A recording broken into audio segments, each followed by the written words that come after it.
I'm looking at getting a used iPhone 13 Pro, but I've been noticing quite a lot of people saying that it's normal for the battery health to be around 87%, or roughly 1% of battery health loss every month. You can Google it.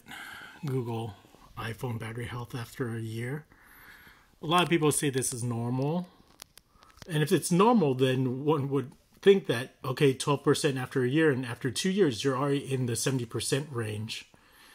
Meaning you'll need a battery replacement already within 2 years.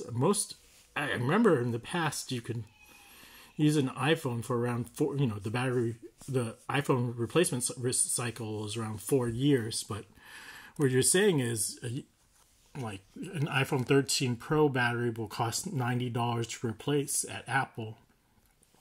So it's something to consider, that you may need to replace your battery from an Apple dealership for $90, or you can go to a third party to replace it for less.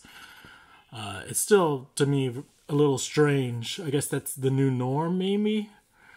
But I can speak from my own personal experience. My dad owned an iPhone 11 for around a year, and his battery life went from 100% to 87%. And this is for a low usage user. He would turn off the phone when he doesn't use it, especially like at night. He'll just turn it off and then he'll charge it during the day. So again, go ahead and Google iPhone battery health after a year. You'll see a lot of people saying that it's already down to 80% after a year, which is fine for Apple. Apple says as long as the battery health is above 80% within the year, you don't have to they won't replace it. But still, that means in year 2 sometime, you will probably need to replace the battery, which I think is not normal.